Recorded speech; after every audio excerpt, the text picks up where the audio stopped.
Morning बच्चों। आज हम अध्याय 6 कर पढ़ेंगे, है ना। क्लास 8। सड़क हो या बिजली, पुल हो या रपटा, बाजार, खेल मैदान, सरकारी स्कूल, सरकारी हॉस्पिटल या ये सभी स्थान किसी भी एक व्यक्ति का ना होकर सभी व्यक्तियों के लिए होते हैं। मतलब इनका उपयोग गांव, शहर या सभी व्यक्ति कर सकते हैं, आम इंसान कर सकते हैं। इसे क्या बोलते हैं? सार्वजनिक सुविधाएं कहते हैं। जैसे कि सड़क की सुविधा, बिजली, बाजार, खेल का मैदान, हॉस्पिटल, ये सब चीज क्या है? सार्वजनिक स्थान, जिसको हम सभी यूज कर सकते हैं, जो सरकार द्वारा जिम्मेदारी दी जाती है। इन कार्यों को करना सरकार की जिम्मेदारी होती है। इनके अलावा लोगों की सुविधाएं उपलब्ध कराना, जैसे पानी की व्यवस्था करना, हॉस्पिटल खुलवाना, बिजली की व्यवस्था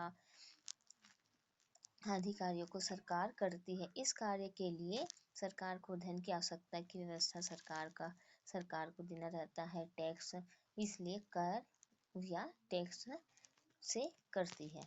इस कार्य के लिए सरकार को धन की आवश्यकता होती है और इस व्यवस्था करने के लिए सरकार क्या लेती है? टैक्स लेती है। कर का मतलब ही समझ जाओ कि टैक्स सरकार को दिया गया एक अनिवार्य अंशदान मतलब सैलरी, जो भी सैलरी नहीं बोलोगे आप, जैसे कि रुपीस, एक कोई भी जनधन राशि में या वस्तु में एक टैक्स लगा जाता है, उसको हमको देना ही रहता है, जो सरकार तक पहुंचता है, उसको क्या कहते हैं? टैक्स। सरकार लोगों को कर किस प्रकार प्राप्त करती है, आज हम चर्चा आगे करते हैं। जैसे कि बजट क्या होता है? सरकार को कर या टैक्स के रूप में आमदनी प्राप्त होती है। उनके अलावा इन करों के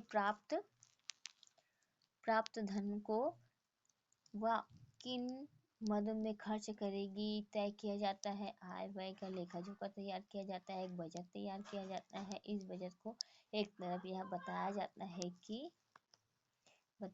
है कि किस प्रकार से कर टैक्स लगाने से सरकार को आमदनी प्राप्त होगी और कैसे लगाया जाएगा। ये सब चीज कहाँ? बजट। इस कारण इसका बजट तैयार किया जाता है, प्राप्त धन कहाँ कहाँ से लगाया जाएगा करके। और अपने माता पिता की सहायता से भी निम्नलिखित बिंदुओं के आधार पर आप अपने घर में भी मासिक बजट बना सकते हैं।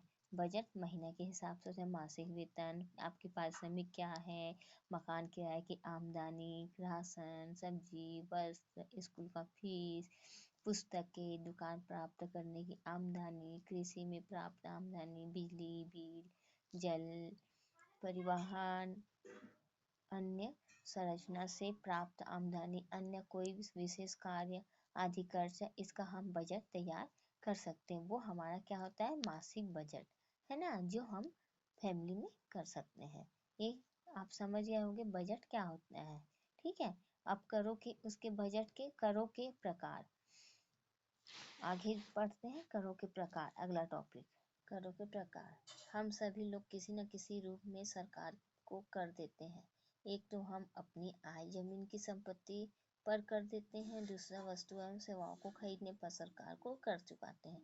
कर के मुख्य दो प्रकार के होते हैं, प्रत्यक्ष कर, अप्रत्यक्ष कर। प्रत्यक्ष कर वह कर होता है जो जिस व्यक्ति पर लगाया जाता है। वह व्यक्ति किसका भुगतान करेगा, जैसे आयकर, संपत्ति कर आदि। आयकर क्या होता है? सबसे पहले हम आयकर के बारे में पढ़ते हैं। आयकर सरकार द्वारा व्यक्ति की आय आमदनी